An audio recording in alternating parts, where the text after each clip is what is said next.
For over 2 decades, one man has dominated Russia and the world stage, consistently outmaneuvering his rivals and rewriting the rules of power.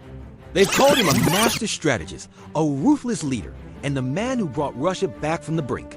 But how did a seemingly unremarkable KGB agent rise to become the longest-serving Russian leader since Joseph Stalin? This isn't just a story about one man. It's a look inside the modern dictator's playbook for ruling forever. The Phoenix from the Ashes, a chronicle rise. To understand the playbook, you have to understand the player. And to understand the man, you have to picture Russia in the 1990s. The Soviet Union, a superpower that had defined the 20th century, was gone. The country was in freefall. Life savings vanished overnight. State assets were sold for pennies to a new class of super wealthy oligarchs. And the nation's pride was shattered. For most Russians, it was a time of pure chaos, humiliation, and deep instability. Into this vacuum stepped Vladimir Putin, a former KGB officer stationed in East Germany. He had a front-row seat to the collapse of the Soviet Empire. He returned to a country he barely recognized and began a quiet, methodical climb through local politics in St. Petersburg and then into the Kremlin under President Boris Yeltsin. He wasn't a charismatic firebrand. He was quiet, disciplined, and watchful. When a series of apartment bombings rocked Russia in 1999, Putin, who was then prime minister, responded with overwhelming force against separatists in Chechnya. His tough, decisive action struck a chord with a public desperate for order. To them, he wasn't just a former spy. He was a savior of the solution to the chaos of the 90s. By the time an ailing Yeltsin abruptly resigned and named Putin his successor, the stage was set. The man nobody saw coming was now in charge, and he had a clear goal: make Russia strong again. And to do that, he first had to secure absolute control. The playbook unveiled. The thematic tactics, what followed, was a masterclass in consolidating power that would become his signature playbook. It's a strategy built on a few key pillars, each one designed to lock the others into place, creating a fortress of authority around one man. Control the narrative. The first rule in the playbook is simple: control what people see, hear, and believe. In the early 2000s, one of Putin's first moves was to systematically bring Russia's influential television stations, many owned by critical oligarchs, under state control. Independent media outlets were squeezed, branded as foreign agents, or shut down completely. But it's not just about silencing dissent. It's about creating an entirely new story. Putin's narrative is one of a resurrected Russia, a great power betrayed and humiliated by the West. He has expertly spun a tale of historical grievance, painting NATO expansion as a direct threat and Western support for democracy in neighboring countries as a plot to weaken Russia. Every foreign policy challenge and every sanction is framed not as a consequence of Moscow's actions, but as another chapter in the West's long campaign to keep Russia down. This story does two things at once. It justifies an aggressive foreign policy, and more importantly, it rallies the population at home by casting Putin as the sole defender of the motherland.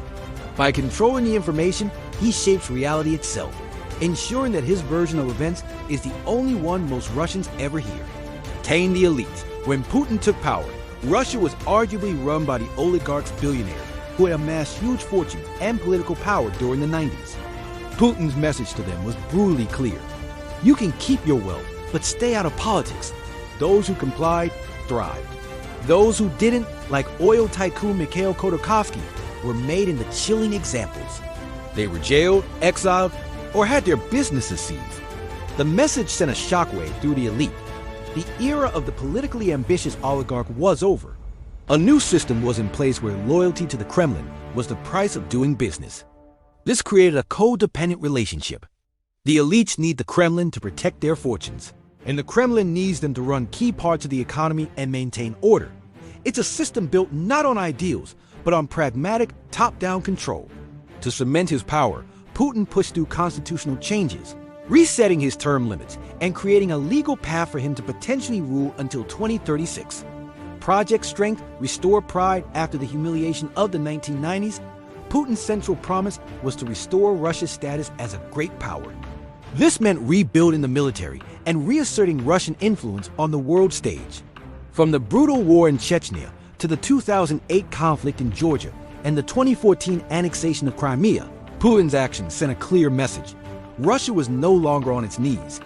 This projection of strength is a pillar of his popular support, which has remained high according to state-run polls. It taps into a deep-seated national pride and a desire to be respected and feared once again. He has positioned himself as the father of the nation, protecting the Russian family from what he portrays as a hostile world. Even when the Russian military faces setbacks or its economy struggles under sanctions, the Kremlin's narrative of strength persists. It's a powerful political tool that turns foreign policy gambles into domestic victories. A new world order, perhaps the most ambitious play, is the attempt to tear up the global rulebook. Putin has long rejected the post-Cold War, US-led international order, calling it a unipolar world. His goal is to forge a multipolar world, where major powers like Russia have recognized spheres of influence. This isn't just talk. It's a long-term strategy with roots in the Primakov Doctrine of the late 1990s, which aimed to counterbalance US dominance. Russia has actively worked to build up non-Western alliances, like BRICS and the Shanghai Cooperation Organization, promoting them as alternatives to institutions like NATO and the G7. This vision is what drives Russia's strategic pivot toward Asia, Africa, and Latin America, as it courts countries in the global south with an anti-colonial message. The deepening partnership with China is the cornerstone of this strategy, an alignment of two major powers openly challenging the Western-led system. The full-scale invasion of Ukraine in 2022 was the ultimate, devastating expression of this worldview, an attempt to forcibly halt NATO's expansion and reclaim what Putin sees as Russia as historical territory. Weaponize everything. The final play is brutally modern. In Putin's playbook, anything can be a weapon. Energy isn't just a commodity. It's a tool of leverage, as Europe has learned through repeated gas supply disputes. Information isn't news. It's a battleground for disinformation campaigns designed to sow confusion in Western democracies. History isn't the past. It's a justification for present-day actions. Even food security and migration flows have been manipulated to create pressure on rival nations. This strategy of asymmetric warfare turns a country's own openness and interdependence into vulnerabilities. It's a low-cost, high-impact way to challenge stronger adversaries without direct military confrontation, a hallmark of KGB-style tactics, updated for the 21st century. Conclusion. So, what is Putin's playbook? It's a comprehensive, cynical, and ruthlessly effective strategy for seizing and holding power. It is a system that combines iron-fisted control of the story at home with the taming of the elites. It leverages nationalist pride through military force, all while pursuing a grand vision to upend the global order. And it weaponizes every tool of the state, from gas pipelines to social media trolls. For nearly a quarter of a century, this playbook has worked.